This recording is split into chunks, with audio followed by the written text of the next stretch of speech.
My name is Margaret. I am 72 years old, and I never imagined that one day I would sit quietly in my own home and hear people planning my funeral while I was still alive. It happened during one of those long, quiet evenings. You know the kind. The world grows soft, the light fades, and the sound of the clock on the wall becomes the only steady rhythm you hear.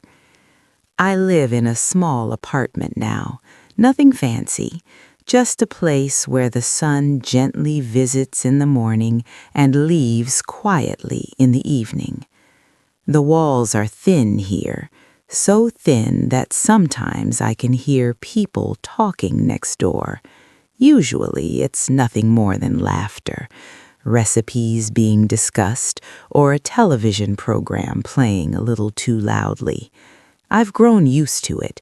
It makes me feel less alone in some strange way. But that evening was different. I was sitting in my armchair with a cup of tea, hands wrapped around the warm mug, when I first heard my name. It floated through the wall like a cold breeze. Margaret. I paused.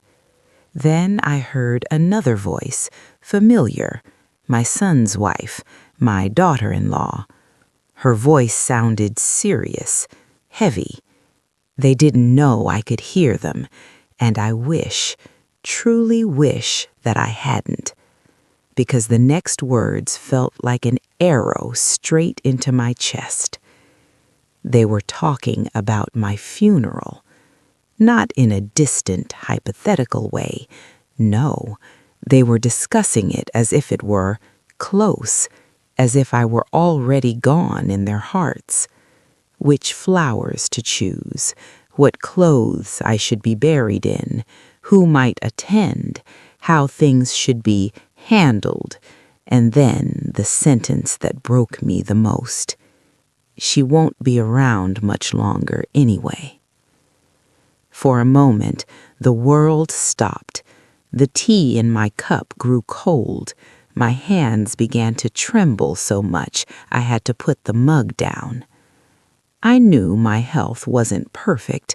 I knew my steps had grown slower, and my heart, both physically and emotionally, had become fragile over the years. But I was still here, still breathing, still feeling, still alive. Yet through that thin wall, it felt as though I had already disappeared. I didn't cry immediately. I just sat there in silence, listening to the rest of the conversation, every word slicing through me.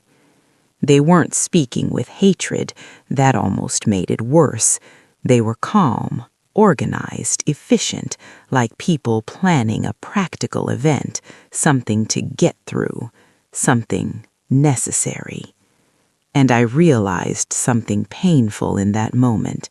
Sometimes the deepest loneliness isn't when you're by yourself. It's when people have already moved on from you while you're still here. That night when I finally went to bed, sleep did not come easily. I stared at the ceiling for hours, asking myself questions I wasn't sure I wanted answers to. Was I really such a burden? Had my life shrunk so small that people were already preparing for its end? Was I become invisible? I remembered the days when I was young, when I was needed, when my hands cooked meals, tied shoelaces, wiped tears, and held small hands that trusted me completely. Now those same hands felt useless, still, quiet. The next morning, my daughter-in-law came over with a polite smile, as if the night before had never happened. I looked at her and wondered if she had any idea that her words crossed the wall and settled into my chest like stones. But I didn't say anything. Not yet. Instead, I began to think, to reflect. Growing older is not the hard part. The hard part is when the world slowly stops expecting anything from you, when your presence becomes background noise, when you start to feel like a chapter that people have already finished reading, even though you're still writing your last pages.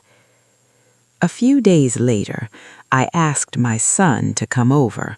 We sat at the table, the same table where we'd once shared laughter, meals, stories, and very gently I told him what I had heard. His face went pale. He didn't deny it. He didn't pretend it hadn't happened. He just looked ashamed and a little lost.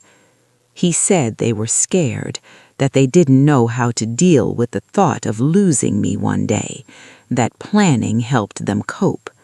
Maybe that's true, but I told him this: I am still here, and while I am here, I would like to be treated as someone who is living, not someone who is already gone. There were tears, soft ones, not dramatic, just the kind that come when the truth finally finds room to breathe.